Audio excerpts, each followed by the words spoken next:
साथियों नमस्कार। कई हफ्ते बीत चुके हैं छावा फिल्म को रिलीज हुए, लेकिन एक तरफ हिंदवी स्वराज के नायक छत्रपति शिवाजी महाराज और उनके सुपुत्र छत्रपति संभाजी महाराज और दूसरी ओर मुगल शासक औरंगजेब, इनको लेकर जो विवाद सुर्खियों में है वो अभी भी टॉप हेडलाइन बना हुआ है, सुर्खियों में छाया हुआ है और लगता नहीं कि ये विवाद अभी जल्द खत्म होने वाला है। आपने देखा होगा औरंगजेब ने क्या किया, छत्रपति संभाजी महाराज और उनका संघर्ष, और संभाजी के अंत के दिनों में जिस तरह उनका अंत हुआ, इसको लेकर तरह तरह के बयान आने लगे। अलग अलग विचार के जो इतिहासकार हैं वो सामने आने लगे, नई नई बातें खुलने लगी और पूरा मामला काफी गड़मड़ सा हो गया। विवाद इसलिए बढ़ता जा रहा है और अब मसला आ गया है औरंगजेब की कब्र को लेकर के। बजरंग दल और विश्व हिंदू परिषद ने महाराष्ट्र में पूरे प्रदेश में आंदोलन का ऐलान कर दिया है और कहा है कि औरंगजेब की कब्र जो है वो एक तरह से क्रूरता, एक क्रूर शासक जिसने हिंदुओं पर इतने अत्याचार किए कि उनको बयान करने से भी इतना दर्दनाक वो पूरा विषय है। और ये जो कब्र है ये एक तरह से उस पूरी क्रूरता और उस हिंदुओं पर अत्याचार का प्रतीक है, इसलिए इसका यहाँ रहना, इसका कोई औचित्य नहीं है, ऐसा कहा है और आंदोलन शुरू हो गया है। दूसरी तरफ मुख्यमंत्री देवेंद्र फडणवीस ने आधिकारिक रूप से सार्वजनिक बयान दिया कि औरंगजेब की कब्र एएसआई प्रोटेक्टेड जगह है, वो साइट एएसआई प्रोटेक्टेड है, इसलिए हम उस पर किसी तरह का कोई एक्शन तो नहीं ले सकते। लेकिन उन्होंने भी उस कब्र के महिमा मंडन, उस और औरंगजेब और उस कब्र को लेकर जो महिमा मंडन की एक राजनीति हो रही है उस पर, उसको कड़े शब्दों में उस पर सवाल उठाया। अब इन सब को लेकर के मामला लगातार गर्म है और ऐसा लग रहा है कि पोलराइजेशन की, गोलबंदी की राजनीति बिल्कुल महाराष्ट्र में चरम पे है। अब साथियों, इतने बयान इस मुद्दे को लेकर हर जगह से आ रहे हैं। एक्टिविस्टों के, बड़े बड़े अपने आप को इतिहासकार कहने वाले लोगों के, और राजनीतिक बयान तो आ ही रहे हैं। इसमें से एक बयान जिसको लेकर बहुत ही तीखी प्रतिक्रिया हुई है वो कांग्रेस के नेता हर्षवर्धन सपकल की है, क्योंकि सपकल ने सीधे सीधे मुख्यमंत्री फडणवीस को औरंगजेब के बराबर बता दिया।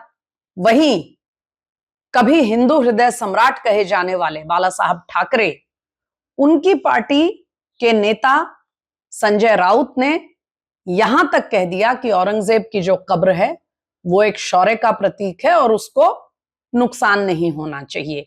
अब साथियों, ऐसे एक्सट्रीम बयान आएंगे तो उनकी प्रतिक्रिया तो होनी है और हो रही है, मगर इन सारे बयानों को बार बार दोहराने का कोई मतलब नहीं है। आप सब उन्हें सुर्खियों में, खबरों में लगातार देख रहे होंगे, पढ़ रहे होंगे।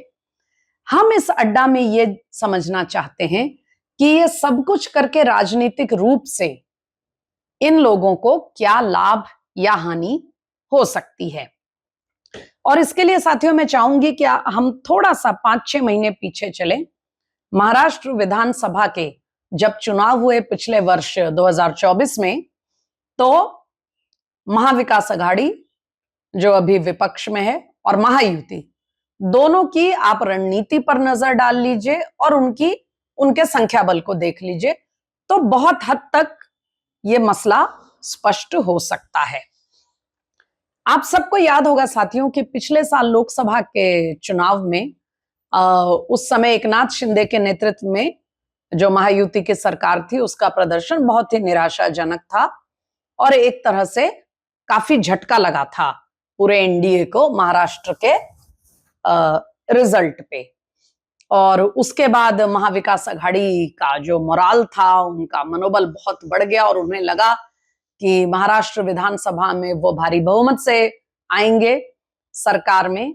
लेकिन 2024 लोकसभा और महाराष्ट्र विधानसभा के बीच में काफी चीजें बदल गईं और अंततः जब चुनाव नजदीक आए तो महाविकास आघाड़ी को भी ये एहसास होने लग गया था कि स्थितियां वैसी नहीं हैं जैसी लोकसभा में है।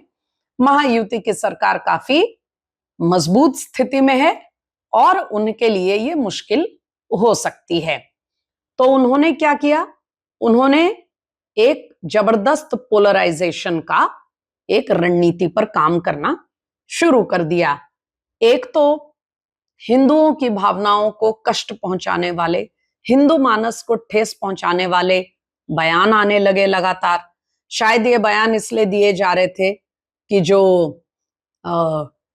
मुसलमान जो समाज है उसके लोगों में एक उत्साह बने और वो इनकी तरफ गोलबंद हो सके।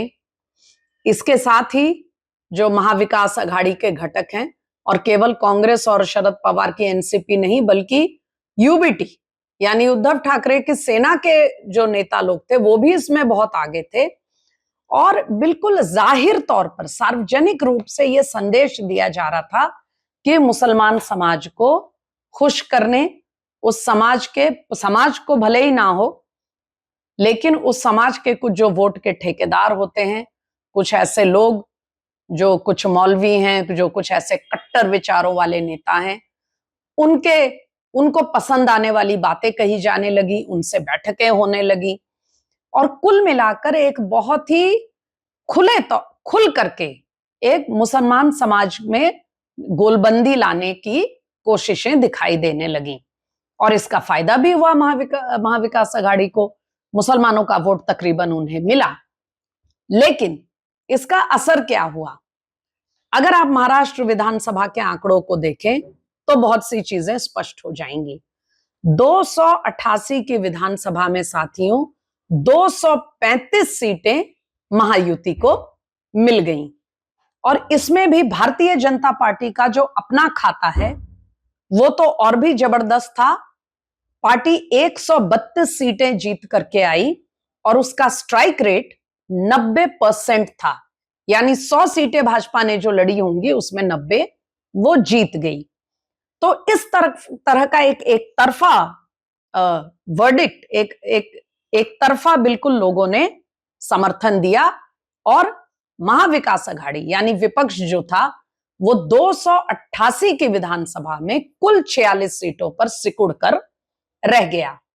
तो संदेश बिल्कुल साफ है साथियों, अगर आप एक समुदाय, चाहे वो 12% हो, 13 हो, 14 हो या कहीं कहीं 20 हो, 18 भी हो, कहीं कम भी हो, अगर आप किसी एक विशिष्ट समुदाय को गोलबंद करने के लिए पूरी तरह बिल्कुल अपनी रणनीति को उस तरफ झोंक देंगे तो उसका काउंटर कंसोलिडेशन, उसके बदले में दूसरी ओर गोलबंदी एक स्वाभाविक राजनीतिक उसकी प्रतिक्रिया है।